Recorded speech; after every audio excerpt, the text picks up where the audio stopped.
Railway में passenger safety, railway के accidents, railway पे खर्च। इससे पहले हम आगे बढ़े, मैं आपको ये स्पष्ट कर देती हूँ कि कोई भी रेलवे एक्सीडेंट दुर्भाग्यपूर्ण होता है।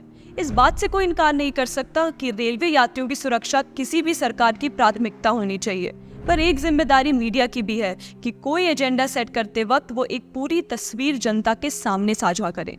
विपक्षी दलों के अनुसार वर्तमान सरकार को रेलवे यात्रियों की चिंता नहीं है।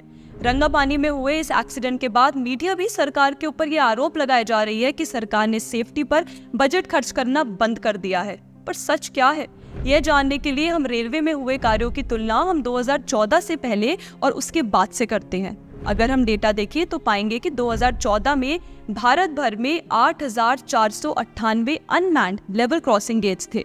उसके बाद 2023 तक यह एकदम शून्य हो गए। ट्रेन एक्सीडेंट्स के केसेस 2004-14 में 1,711 थे, जो कि 2014-24 में 678 हो गए। खर्च की बात करें तो 2004-14 के बीच पैसेंजर सेफ्टी पर खर्च कुछ 1.64 लाख करोड़ का ही था, जिसमें से ट्रैक रिन्यूअल पर खर्चा एवरेज पर ईयर था 4,702 करोड़। और वहीं 2014 के बाद रेलवे में 8.26 लाख करोड़ खर्च हुए और ट्रेन का खर्चा एवरेज पर ईयर था 10,966 करोड़।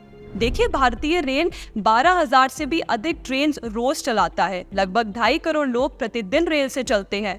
2014 के इन आंकड़ों को हम यदि उसके बाद के 10 वर्षों के आंकड़ों से कंपेयर करें तो पाते हैं कि वर्तमान सरकार पर लगाए गए ढेरों आरोपों का कोई खास आधार नहीं है। देखिए कि यह दावा नहीं कर सकते कि रेलवे में कोई समस्या नहीं है या यह कि सब कुछ ठीक हो गया है, लेकिन अगर पिछले 10 साल का कंपैरिजन और स्टैटिस्टिक्स देखें तो इन 10 वर्षों में रेलवे के विकास जिस तरह से मोदी सरकार की प्राथमिकता बनी और उस पर जिस तरह से खर्चा हुआ, हम कह सकते हैं कि इन 10 वर्षों को रेलवे का गोल्डन पीरियड कहा जा सकता है।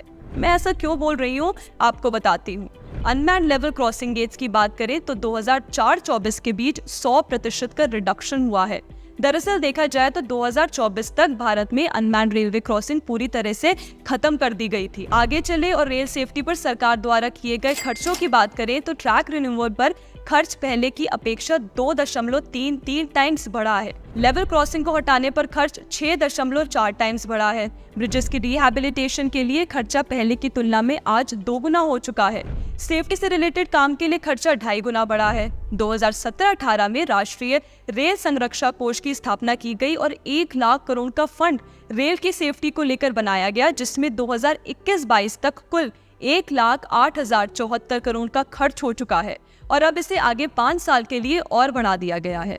इलेक्ट्रिकल इंटरलॉकिंग सिस्टम जैसी सुविधाएं लगभग 6,586 स्टेशंस को मिल चुकी हैं ताकि ह्यूमन फेलियर द्वारा एक्सीडेंट्स और कम हो। बाकी vigilance control devices, retro reflective sigma boards, GPS based fog safety device, thick web switches and weldable CMS crossing और रोलिंग ब्लॉक जैसे कंसेप्ट्स और आइडियाज ने रेलवे की सेफ्टी को पहले से और बेहतर किया है। इसके अलावा सुरक्षा को और मजबूत करने के लिए भारतीय रेलवे ने कवच नाम का एक indigenous automatic train protection system लगाना शुरू किया है। इससे 1,465 किलोमीटर के रूट पर और साउथ सेंट्रल रेलवे के 142 लोकोमोटिव पर तैनात कर दिया गया है।